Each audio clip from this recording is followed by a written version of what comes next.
अब सुदूरपश्चिम क्षेत्रलाई कविता काव्यको कुन दृष्टिले हेर्ने? अब अघि डाक्टर देवी नेपालले भन्नुभयो कि यो भौगोलिक सीमामा कविता काव्यलाई अथवा साहित्यको कुनै पनि विधालाई यसरी विभाजन नगर्दा राम्रो हुन्छ भन्नु। अब यो जब कुनै पनि विधाको विस्तृत विकास चाहिँ भइसक्छ, सबै क्षेत्रहरूले आफ्नो आफ्नो पहिचान चाहिँ गर्छन्, त्यो बेलामा यो भौगोलिक सीमाले पनि तत्क्षेत्रका संस्थाहरूलाई चाहिँ केही प्रेरणा गर्न सक्ने अवस्था रहन्छ। गर्न त हामीले गरिराखेका छौँ, प्रज्ञा प्रतिष्ठानले पनि गरिराखेका छ कि भाषामा चाहिँ एक सीमा राखेको छ। जब भाषाको विकास हुन्छ, धेरै भाषाभाषिकाहरू चाहिँ हुन्छन्, अनि तिनै भाषाभाषिकाका कविताहरूको चाहिँ छुट्टै सीमाङ्कन गर्नुपर्ने हुन्छ।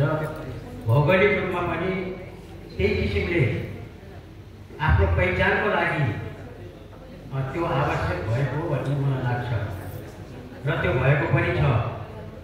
अहिले हामी सुदूरपश्चिममा बसेर कविता काव्यको बारेमा बोलिरहेका छौँ।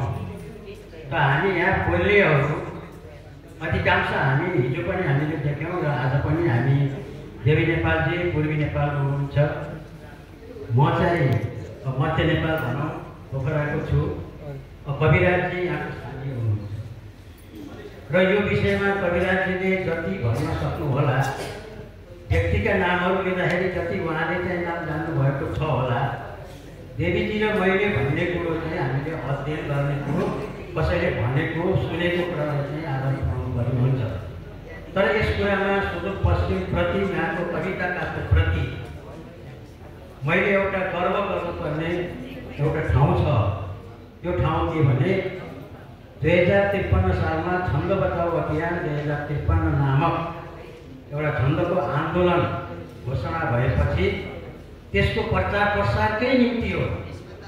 म जागिरको निम्ति र व्यक्तिगत स्वार्थको निम्ति होइन, छन्दलाई बचाउनकै निम्ति सबैले पिछडिएको भनिएको ठाउँ सुदूरपश्चिमबाट म सुरु गर्छु भनेर म चाहिँ यहाँ आउने चाहना बनाएँ। सौभाग्यवश पहिला नै बहुमुखी क्याम्पसमा मैले डाक्टर हेमराज पन्त लगायत तत्कालीन सिडिओ साहबको सहयोगबाट, उहाँको सदाशयता प्रेमबाट म पहिला नै बहुमुखी क्याम्पसमा प्राध्यापन गर्ने अवसर पनि मैले प्राप्त गरेँ।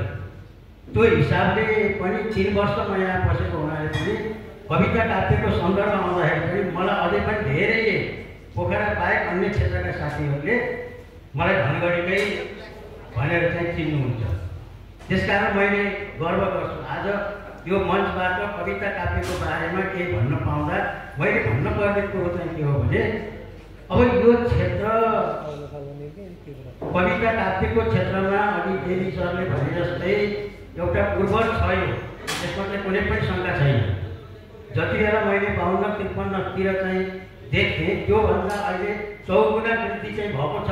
हुन्छ, समयले आफै पनि वृद्धि हुन्छ कति कुरा, र यहाँको गुणस्तरीयता वृद्धिको जुन अवस्था छ त्यो कसरी भएको छ मैले देखेको सुस्पष्ट कविता काव्यमा के भइराखेको छ भने बाहिरबाट सर्लकै राम्रा मान्छेहरू जाइले खाने नाममा, अन्य केही नाममा चाहिँ यस क्षेत्रमा आएर चाहिँ बस्ने गरेको र यहाँको साहित्यलाई चाहिँ हर्लक्कै माथि उठाउने प्रयत्न गरेको, अनि पछि यो ठाउँ छोडेर चाहिँ अन्यत्र गएको। अब त्यसलाई चाहिँ सुदूरपश्चिमको उपलब्धि भन्ने कि अन्य क्षेत्रको चाहिँ निगाह गर्ने, मलाई पनि यस विषयमा केही थाहा छैन। अब साहित्यमा काव्य, कविता काव्य अथवा अन्य विधाहरूको सन्दर्भमा यो 3टा कुरो चाहिँ हरेक क्षेत्रमा देखिएको छ। म यो अहिले यो प्रश्नको उत्तर अन्य सन्दर्भमा पनि आउला, तर मैले भन्न खोजेको कुरो के भने अन्यत्र जन्मिएर सुदूरपश्चिममा आएर यहाँ डेरा जमाएर साहित्य साधना गरेको कविता काव्य लेखेको एउटा पक्ष हुन्छ, र सुदूरपश्चिममा जन्मेको मात्र तर पोखरा, काठमाडौँ लगायत अन्य क्षेत्रमा बसेर फेरि साहित्यको साधना गरेको कविता काव्य लेखेको अर्को पक्ष हुन्छ। अर्को पक्ष तेस्रो पक्ष के भन्छ भने यहाँ नै जन्मेको यही बसेर साधना गरेको तेस्रो पक्ष हुन्छ। त मैले गरेको अनुभव के हो भने यही जन्मेर यही साधना गरेको व्यक्तिलाई आधार बनाएर हामीले त्यो मूल्याङ्कन गर्न सक्यौँ भने यो क्षेत्रको वास्तविक प्योर त्यो कविता काव्यको विकास चाहिँ हामीले बुझ्न सक्छौँ। र म 3 वर्ष यहाँ रहँदाखेरि धेरै साथीहरूसँग सङ्गत गर्ने अवसर पाएँ र मैले जति सोचेको थिएँ, चाहे त्यो छन्दको हिसाबले होस् चाहे अरू हिसाबले होस्, यहाँ जति कमजोरी छ भन्ने मैले सोचेको थिएँ त्यो कमजोरी चाहिँ यहाँ थिएन।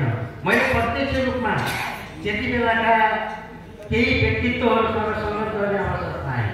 जो कति होइन, सुदूरपश्चिम भनेपछि हिजो पनि कुरो उठ्यो। सुदूर भन्ने शब्दसँग नै अलिकति हामी त्यति सहमत हुन नसकेको मैले एकचोटि सुनेको थिएँ। सुदूरपश्चिम होइन, यो सुन्दर पश्चिम हो भन्ने कुरा पनि आएको थियो र मलाई के लाग्यो भने यो अहिले मात्रै होइन, त्यति बेला सुन्दर थियो। जस्तो हामीले पोखरा नै रहन दिएका छौँ, तर साहित्यको सन्दर्भमा पोखरा चाहिँ साहित्यको राजधानी हो भनेर चाहिँ पहिलोचोटि लेखेपछि म पनि त्यो कस्तो बनाउने हामीले पूर्वबाट जुन सुदूरपश्चिम पाएका छौँ, कविता काव्यको क्षेत्रमा पनि हिजो सुदूरपश्चिम भनेर व्यक्तिहरूका सिर्जनाहरूलाई संरक्षण गरेका छौँ भने यसलाई सुदूरपश्चिम नेपालको सुन्दर ठाउँ हो, सुन्दर पश्चिम हो भनेर चाहिँ भन्नु मिल्छ। अब त्यति बेला कविता काव्यको खोजी नीति मैले निकै गरेँ। मैले भेटाएका सहकारी पनि मैले गराउन पाएँ। देवकान्त पन्त उहाँ अहिले हाम्रोसँग हुनुहुन्न। उहाँले धेरै यो क्षेत्रको विकासका निम्ति उहाँ सोझो मान्छे, आफूलाई त्यति प्रचार प्रसार गर्न नजान्ने मान्छे, नसक्ने मान्छे, उहाँले गरेको योगदानको पनि यो क्षेत्रले चाहिँ सम्मान गर्नुपर्छ। त्यति धेरै सम्मान हुन सक्यो जस्तो मलाई लाग्दैन। केही संस्थाहरूले उहाँको नाममा पुरस्कार स्थापना गरेर सम्मान चाहिँ गरेकै छन्, कति नभएको होइन। त्यो के हो भने उहाँ एउटा इतिहास हो। अनि मैले खोज्दै जाँदाखेरि मैले भेटाएको त नभनौँ, मैले भेटेको पूर्णानन्द भट्ट, उहाँ यति कविता काव्यको निम्ति यदि सुदूरपश्चिमले अहिलेको युगलाई चाहिँ विशिष्ट युग बनाउन चाहिँ खोजिराखेको छ भने पूर्णानन्द भट्टजीलाई चाहिँ अझ बढी चाहिँ हामीले सम्झनुपर्छ। खण्डकाव्य र महाकाव्यको तहसम्म अघि डाक्टर देवीले भने जस्तै बृहत्तर काव्यको तहमा पुग्नको निम्ति यहाँ प्रतिभाहरू छन्, तर त्यसतर्फ चाहिँ प्रयास भएको छैन। किनभने बृहत भनेको त्यो बृहतै हुन्छ, धेरै ठुलो साधना र त्याग चाहिन्छ।